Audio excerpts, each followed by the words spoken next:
आप देख रहे हैं इंडिया न्यूज। शुरुआत करेंगे इंडिया 50 की। आज दोपहर 2 बजे किसान और सरकार के बीच में एक बार फिर से बातचीत होनी है। कृषि कानून के विरोध में किसान पिछले 1 महीने से दिल्ली बॉर्डर पर धरना दे रहे हैं। किसानों के साथ सरकार की पिछली बैठक में किसानों की 2 मांगों पर सहमति बन गई थी, लेकिन केंद्र ने 2 मांगों को मानने से इनकार कर दिया था।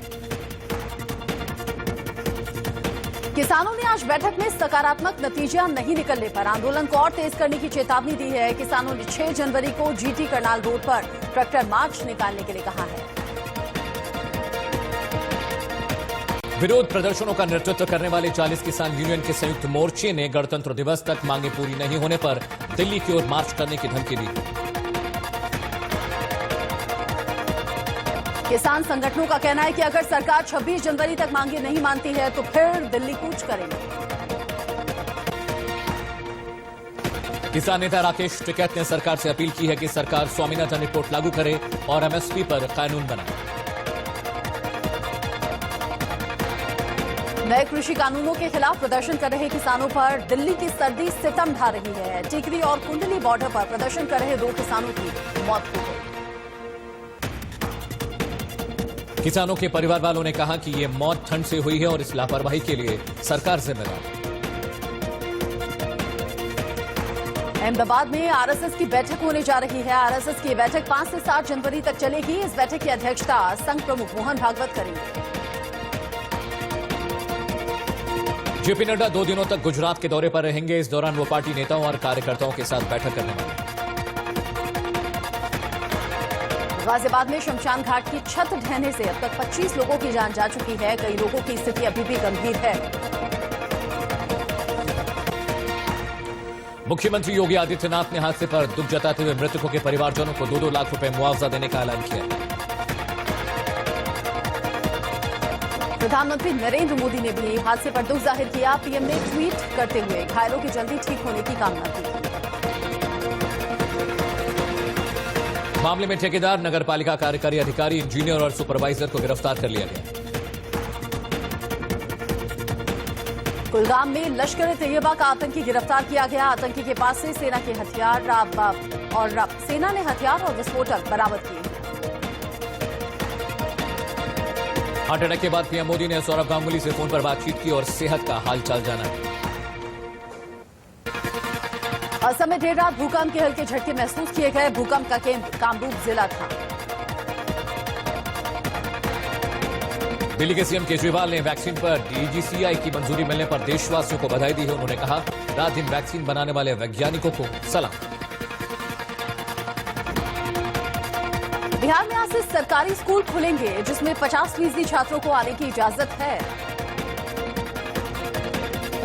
शामली में गन्ने से भरे ट्रैक्टर ने कार को टक्कर मार दी। हादसे में 7 लोग जख्मी हुए। यूपी के ललितपुर में लड़की ने फांसी लगाकर खुदकुशी कर ली। मृतका ने 2 महिला पड़ोसियों पर खुदकुशी के लिए उकसाने का आरोप भी लगाया। यूपी के बुलंदशहर में विवाहिता को जलाने का मामला सामने आया है। पीड़िता के मायके वालों की शिकायत पर पुलिस ने देवर को गिरफ्तार कर लिया। मथुरा के बांके बिहारी मंदिर में सुरक्षा कर्मियों ने श्रद्धालुओं के साथ मारपीट की। इसका वीडियो सोशल मीडिया पर वायरल हो रहा है।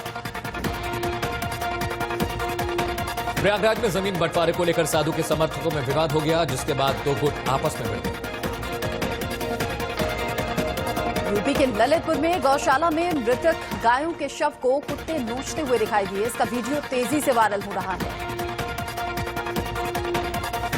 यूपी के बिजनौर में धर्म परिवर्तन कर रहे युवक युवती से रेप करने का मामला सामने आया है। मामले में पुलिस ने आरोपी को गिरफ्तार कर लिया। यूपी के गोंडा में पुलिस और बदमाशों के बीच मुठभेड़ हो गई। क्राइम ब्रांच की टीम ने 3 बदमाशों को गिरफ्तार किया है। यूपी के कौशाम्बी में लड़की ने अपनी प्रेमी के साथ मिलकर पिता की हत्या कर दी। पुलिस ने दोनों आरोपियों को गिरफ्तार कर लिया। यूपी के शामली में पुलिस पर युवक की पीट कर हत्या करने का आरोप लगा है। पीड़ित परिवार ने एसपी से इंसाफ की गुहार लगाई है। छत्तीसगढ़ के बिलासपुर में नया एयरपोर्ट बनेगा। सीएम भूपेश बघेल ने एयरपोर्ट का नाम बिलासा रखा है। यूपी के कौशाम्बी में पत्नी ने शराबी पति की पीट कर हत्या कर दी। पति बेटी के साथ रेप की कोशिश कर रहा था। उत्तराखंड के कुमाऊं में बर्ड फ्लू का संकट गहरा गया है। प्रवासी पक्षियों की मौत के बाद इलाके में अलर्ट जारी किया गया।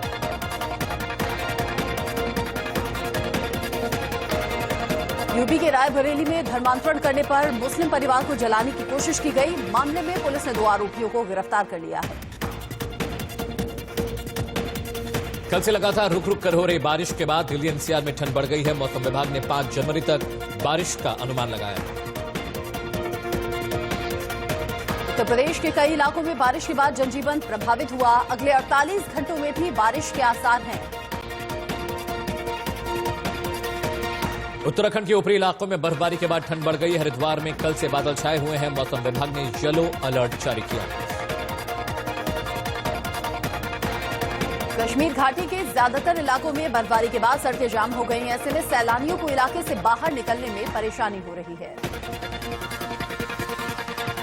अटल टनल के पास हुई बर्फबारी के बाद कई सैलानी सुरंग में फंस गए, जिन्हें रेस्क्यू कर बाहर निकाला गया। देश में पिछले 24 घंटे में 18,177 नए केस सामने आए हैं। वहीं 20,923 मरीज कोरोना से ठीक भी हुए हैं। देश में कोरोना के अब तक 1,03,23,000 से ज्यादा केस सामने आ चुके हैं। इनमें से 2 लाख से ज्यादा एक्टिव केसेस हैं।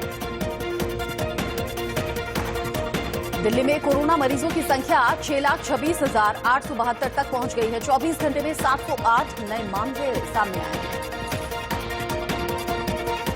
24 घंटे में महाराष्ट्र में 3,282 केस सामने आए हैं और मरने वाली मरीजों की संख्या बढ़कर 51 हो गई। महाराष्ट्र में कोरोना मरीजों की संख्या 19,42,000 से ज्यादा पहुंच गई। वहीं राज्य में अब तक 49,666 मरीजों की कोरोना से मौत हो चुकी है।